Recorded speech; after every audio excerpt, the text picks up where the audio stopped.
From the studios of Farm Journal Broadcast, this is AgDay.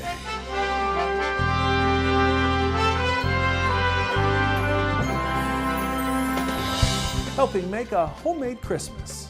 I'm Charles Denny. Talented artisans and crafty people bring holiday cheer to the people here in Wilson County, Tennessee. And wait till you see some of the things they make by hand. That story coming up on AgDay. Is the nation's beef herd finally starting to bounce back? A look at the latest signs. And more calls to reopen 2 key rail crossings at the southern border. We're urging the administration to deal with it as quickly as possible. The latest is ag groups say things are reaching a critical stage. Right now on AgDay. AgDay, presented by Pioneer. What's next happens when the testing grounds meet the proving grounds. Pioneer. What's next happens here. Good morning, I'm Clinton Griffiths. More ag groups are asking U.S. Customs and Border Protection to reopen railroad crossings for trade with Mexico as soon as possible. As we first told you earlier this week, the crossings in El Paso and Eagle Point were shut down due to a surge in migrants moving by train. AgDay's Michelle Rook continues to follow this developing story. And Michelle, ag groups say the closings have the potential to be a major disruption to trade between the two countries. Right, a coalition of nearly 50 ag groups, Clinton, are turning up the heat on the administration on this issue because they say every day that the border is closed to commerce, it costs U.S. farmers millions of dollars. Plus, it could hurt our long-term trading relationship with Mexico. Mexico is the top customer for many U.S. ag products. USDA reports 64%, or 15.6 million metric tons of grain and oilseed exports move to Mexico via rail annually. And nearly a third of all grain goes through the Eagle Pass and El Paso corridors. Mexico is our number 1 or number 2 market for virtually every type of grain. For corn, by far and away the largest market. For soybeans, number 2, only behind China. It's the number 1 market for wheat. For wheat alone, it's estimated more than 13 million bushels worth $114 million per year move through these 2 Mexican crossings, and nearly 70% of total U.S. wheat exports move via rail to Mexico. It's somewhere between about 3.5 and 4 million tons a year. Number 1 customer, bushels, that's just shy of 150 million bushels. To put it in perspective, it's our number 1 export market for hard red winter wheat. It's our number 1 market for soft red winter wheat. And last year was the number 2 market for hard red spring wheat. The group say time is running out as Mexican livestock and poultry producers could run out of feed as early as this weekend, and then will shift to other international suppliers. We're urging the administration to deal with it as quickly as possible. It's one thing to have a humanitarian problem that we do on the border, but now this falls over into commerce. CBP is an agency within the Department of Homeland Security, which of course is Department of Homeland Security is underneath President Biden. So we are going to all levels. We're talking to CBP. In 2022, nearly $4.2 billion of U.S. soybeans and products were also exported to Mexico, with the vast majority going by rail. So this will hurt basis levels and prices for all U.S. grain and oilseed producers. I'm Michelle Rook reporting for AgDay. All right, thanks, Michelle. Some quick facts about the situation and rail trade with Mexico. Now, since Monday, it's reported railroads have had to hold over 100 train sets. That's the equivalent to more than 100,000 rail cars and 10 million tons of commodities and goods. Roughly 2/3 of all U.S. ag exports to Mexico move via rail. U.S. goods and services trade with Mexico totaled an estimated $855.1 billion in 2022. Now, the 2 crossings that are closed, Eagle Pass and El Paso, accounted for a total of $33.95 billion in rail traffic to and from Mexico in the last year. Now, Mexico is the top export destination for Kansas wheat. Nearly 70% of wheat exported is moved by rail to Mexican flour mills. Heavy rainfall in California now spreading into parts of the Southwest. Meteorologist Matt Engelbrecht has more. Matt. Yeah, in fact, we got the heavy rainfall on the West Coast. And you can see that to California, Los Angeles, something we've been talking about the last couple of days.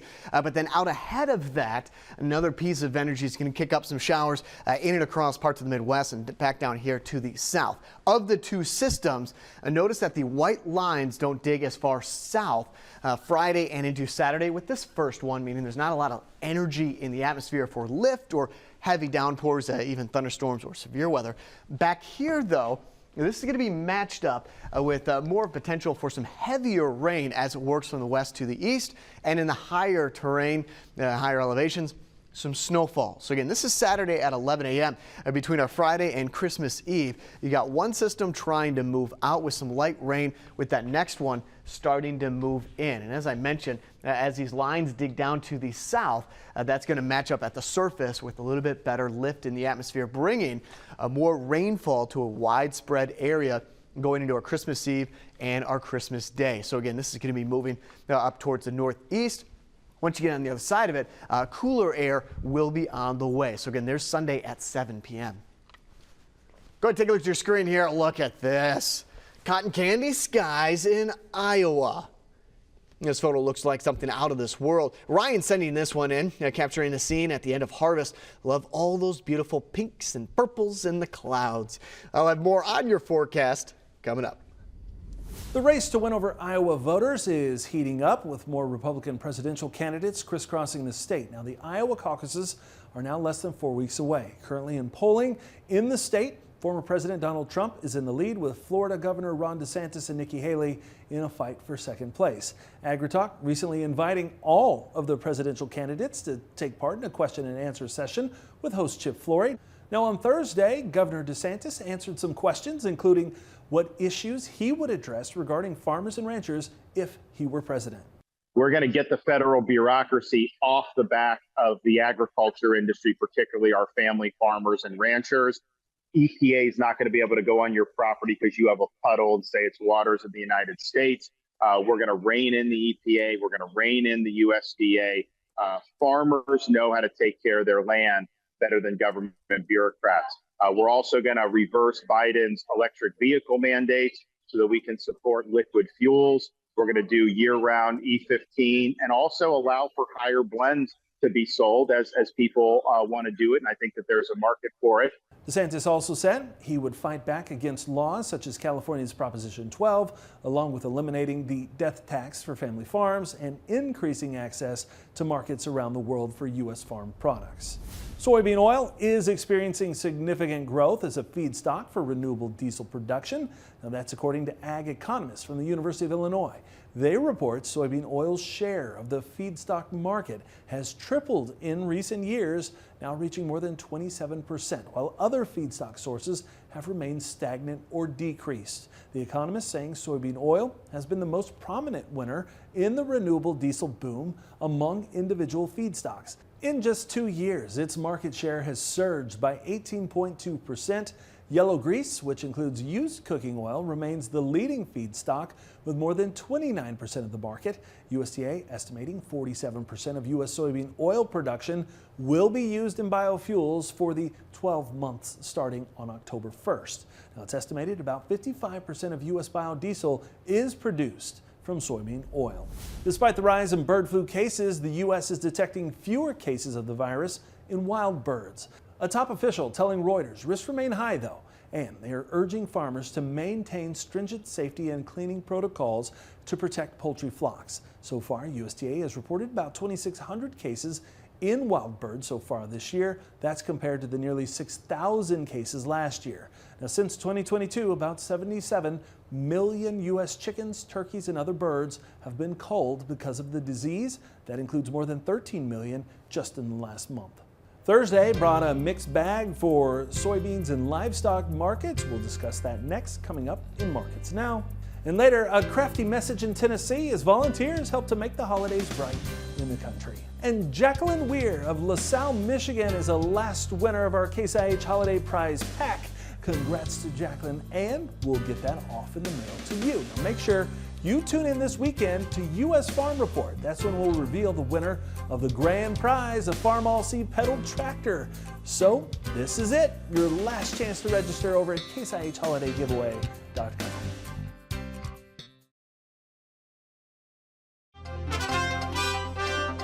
As we end the year, the Rural Main Street Index continues to slump. The latest survey of rural bankers from Creighton University now reading 41.7. That's up slightly from November's reading of 40.4, but still below growth neutral for a fourth straight month.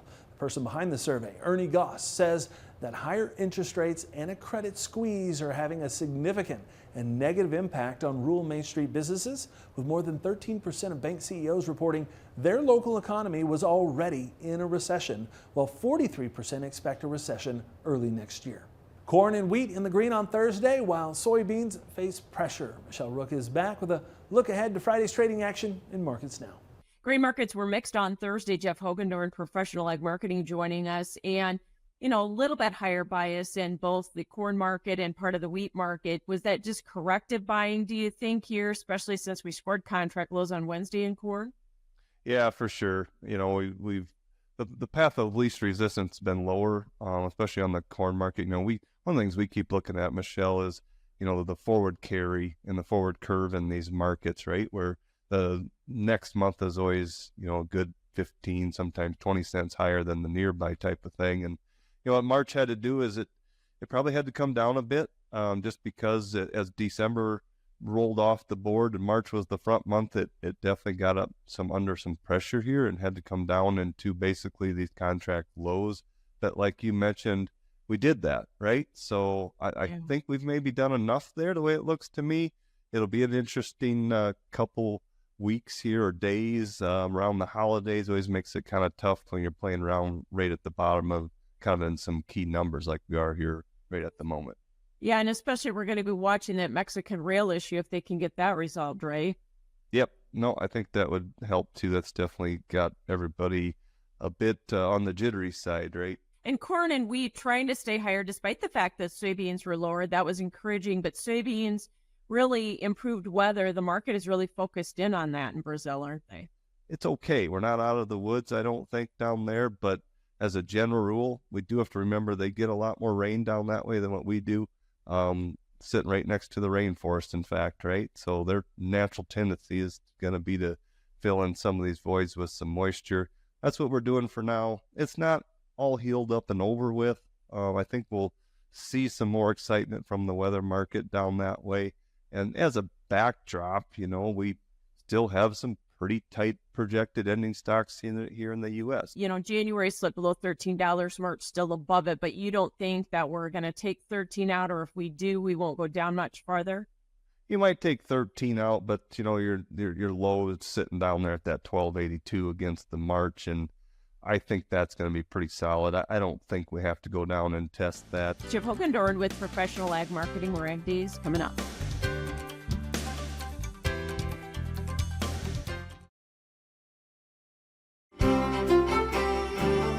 So I'll start off looking at the precipitation estimate. Now remember that we got two systems that we're tracking. The first one on Friday, so this is Friday at 7 a.m., is going to bring some light rain in and across the United States coming up on Friday, and then more potent system coming in Christmas Eve and Christmas Day. So this is going to be the next 24 hours through Friday and into Saturday. There's that light rain, a few pockets of some heavier rain, and then in behind it comes a little bit more substantial rainfall. Now the moisture transport with this is going to be from the Gulf of Mexico, at least that moisture source.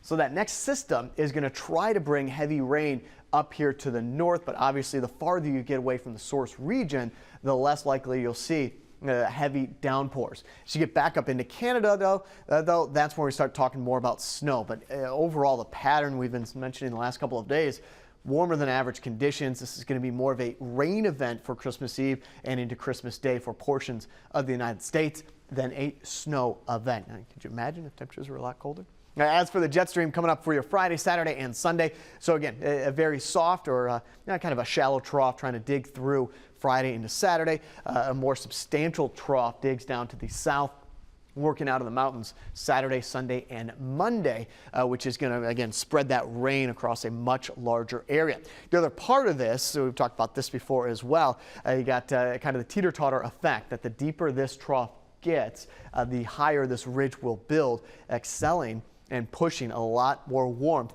back up into the Midwest, into Illinois, Wisconsin, Michigan, and also into Pennsylvania and Ohio. Again, there's the jet stream on Sunday. As you go into Monday and Tuesday, that cutoff low kind of splits, but also merges back within the jet stream Tuesday and into Wednesday. This is looking more like a classic low pressure system working across the United States. You got the ridge Out here to the east, the trough working across the Midwest, and then another ridge building back out to the west. So you're going to see warm temperatures or warmer temperatures back in the forecast as we go into the new year, possibly breaking and shifting this entire pattern around in the new year. But it's going to take an entire year until 2024 before things start to cool back down. So again, there's that jet stream coming up on Thursday.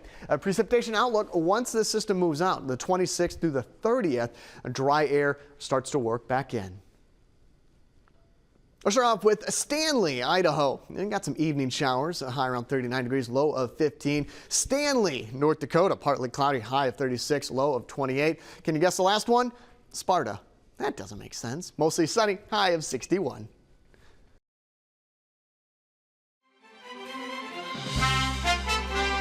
For over a year, the beef herd has been contracting, but could things soon be changing?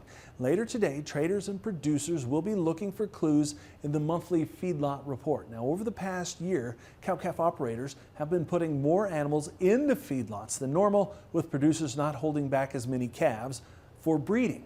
USDA Chief Economist Seth Meyers says right now cattle numbers are still shrinking, but are there signals things could be changing? If folks hold on to those calves, then we're kind of saying, hey, we'll make a turn and we'll hit the bottom and we'll start producing more beef at some point in the future. So far, there aren't any signals that said we've hit that point. The markets will also be watching for the release of the cattle inventory report, which comes out twice a year. It will be released on Wednesday, January 31st. And a Minnesota farmer has been sentenced to 3 years in prison after pleading guilty to wire fraud. Prosecutors had claimed 66-year-old James Clayton Wolf falsely labeled crops grown at his Cottonwood County farm as organic. In his guilty plea, prosecutors say Wolf admitted to buying conventionally farmed grains from a supplier and then reselling the grains labeled as organic. The scheme netted profits of more than $19 million, which they say Wolf used to purchase real estate, vehicles, and farm equipment and investments. As part of the plea agreement, Wolf will forfeit all of the proceeds. Now, we've all heard it's the thought that counts. Up next, how some positive thoughts and careful actions are making a difference this Christmas.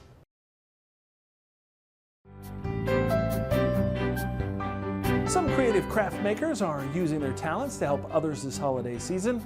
As Charles Denny of the University of Tennessee reports, the group is partnering with UT Extension for a special Santa's Workshop. Turns out Santa has a satellite workshop at the Tennessee State Wilson County Fairgrounds. Here, jolly hands turn out holiday cheer. These are members of a Wilson County Family and Community Education Club, known for their service to their neighbors, their extreme cooking skills, and holiday craft making. The level of talent in this room would please old Saint Nick. Yes, we have all kind of paper crafts. We got soaps, scrubs. We're doing a lot of angels. FCE members are pretty angelic themselves, donating their time to help others. Crafty and sensible too, making many of these items from stuff just laying around the house. For instance, wine corks become ornaments. Everything is, recycle what you have at your home that you can make things out of. So people will really be amazed at some of the crafts that we do here. Well, Christmas is sparkly, and it has a lot of, there are so many things that you can make for Christmas, where you can go with snowmen, or you can go with elves, or you can go with Christmas trees and angels. There's just so many things you can make craft-wise. Some crafts made by this group will be sold or donated to charity this holiday season. FCE leaders say that's their mission year-round, to help people and provide for the needy. Recent charitable efforts included making bags for the disabled. Whatever kind of needs that they see, they're able to kind of tailor what they do best and figure out ways to kind of meet those needs and find solutions and make it fun while they do it as well. It's safe to say every FCE member here made Santa's nice list this past year, combining caring with talent to improve your community. Crafty Kindness. This is Charles Denny reporting. All right, thanks, Charles, and we look forward to more of your reports in the new year. And we hope you'll join us Christmas morning for our annual Christmas in the Country broadcast as we ring in the holiday season. We'll head to a real Christmas tree farm, check out an amazing light display, and celebrate the return of a tasty roadside holiday classic. That's Monday on Ag Day. And that's all the time we have this morning. From all of us here at Ag Day, have a Merry Christmas and a great day out in Farm Country.